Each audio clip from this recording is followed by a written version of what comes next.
Hey everybody, this is Mr. Marshall at Stony Lane. As parents, we always worry about our kids, don't we?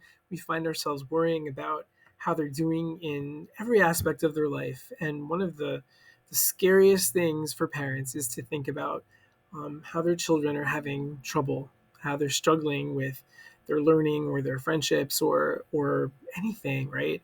And so when our kids have a hard time with something in their learning, we worry. But we also can get concerned with, well, what do we do when our kids aren't struggling? When it seems like they're doing pretty well in school, what do we do to support them then? All right. And so that's what we're going to spend a little bit of time thinking about together today. In help, my child isn't struggling. So, is this familiar? Is this situation familiar? Does your child sit down and write a story or write a poem or write something, and it seems like all the words are spelled correctly and all the punctuation's in the right place? What do I do for my child when that's going on, right? Or maybe your child is really good at knowing all their math facts. They can remember their facts quickly and accurately, and they're able to think about them and produce their math facts really quickly. Or maybe your child is reading a book and getting all the words right and reading with good inflection and fluency. Um, Maybe they're ready to read books that are harder. Maybe your child is in second grade and you're tempted to give them a fourth or fifth grade book. So these are important decisions that parents and teachers need to make on how do we enrich kids' learning lives, especially in areas where they seem to have some strength. And while that is something important that we need to celebrate children's strengths, we have to be very careful on how we enrich those strengths. Okay, and so let's talk about that. When we get excited because kids are thinking and we want to enrich their work, there's two kind of big ways that we can do that. One is we can enrich horizontally, meaning that I give my second grader who's really showing some strength in the area of math some third grade work or fourth grade work. Um, and that is a way that we can do that. Maybe I give my child who seems to be doing really well in reading harder level books. I'm giving my first grader a Harry Potter book because, hey, he can read all the words right. Um, but I would rather think about how, instead of enriching horizontally by giving my child work that's to come next year or the year after, I think it's probably a better idea to enrich them vertically. Okay? Because what happens is when there's kids who are good at remembering, right? When there's kids that are good at knowing their math facts, at getting all the words right, um, when they're good at that kind of learning, that's something that we call rote learning or algorithmic learning. Um, but kids are not like those are kids that can pick up the patterns and things and do them really well. Okay, but then sometimes they get used to not thinking deeply. And so what I'm going to talk about is from a man named Dr. Benjamin Bloom. Dr. Bloom was one of the greatest names in American education in the 20th century, and he created during his life in the 20th century an idea called Bloom's taxonomy. Bloom's taxonomy talks about how there are really 6 different levels of thinking that kids do when they learn anything, right? And the students that I was describing, the ones that know their math facts really quickly, who spell all their words correctly, who get all the words right on a page, those are examples of kids that can remember well, kids that have a lot of knowledge. They know a lot of trivia about certain things. Like they might do well on Jeopardy. Um, and that's great. That's an important thing that we should celebrate and we should be happy about in our children's learning. But we also have to keep in mind that that type of work is really in the phase called remember or the knowledge phase of learning. And we have to be able to push our kids deeper than that so that they're taking what they're learning and they're thinking about it, that they're applying it to new situations, that they're making judgments about it, right? They're placing it and contextualizing it into the world around them, and they're using that knowledge to grow new ideas.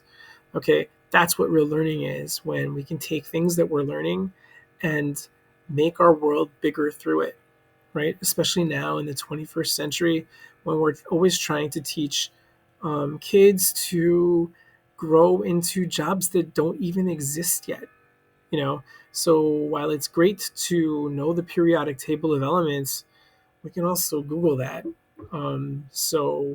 We need to be able to do more so that kids can learn how to apply what they're learning. Okay. So near the end of his life, Dr. Bloom um, mentored another person named Norman Webb. Dr. Norman Webb, who is still out there, and he created something called the Depths of Knowledge Scale, which takes Dr. Bloom's work and further develops it into thinking about the depth at which kids are thinking. Um, and you can look all over the internet to find more information about Dr. Webb and what is called the depths of knowledge theory. But it's important to always remember that while it's important that kids can do some of the work at the remember phase, we need to be able to push them further. We need to be able to enrich them vertically, not just horizontally, because the kids that can do the work at the remember phase will pick up the second grade math and the third grade math and the fourth grade math really quickly, and we start entering into this slippery slope, and kids will just become used to not thinking about their work and not applying it. So that's an important thing to remember. So what can you do to help? What can you do to help your child in areas in which he or she may not be struggling? Please don't quiz your child on the answer. So if your child has just read a reading passage, don't quiz them on what color jacket was the character wearing. Don't quiz them on that stuff that's on the remember part of that scale. Okay. Instead, ask your child to talk about how the answer was found. How did the child know that something was true? Ask them to talk about what they think about what they just explained. Okay, what is the pattern? Why is 3 times 2 the same as 2 times 3? What do you think about that? See if they can talk to you about what they notice about that. All right, and places around them in their home or in their environment where that might exist. Please don't jump to a higher grade level. Okay, instead, please do ask your child to think more deeply in their current level. Get them to think more about how this knowledge is all around them. Please don't just label your child as smart. And while it's great to make kids feel good and tell them that they're smart, we want them to be able to, instead of just identifying as smart, be able to think about how hard they worked in order to learn what they learned. Okay. So here are some questions if your child is really strong in the area of reading or in the area of math that can help to enrich their thinking vertically, not just horizontally. So take a look at that.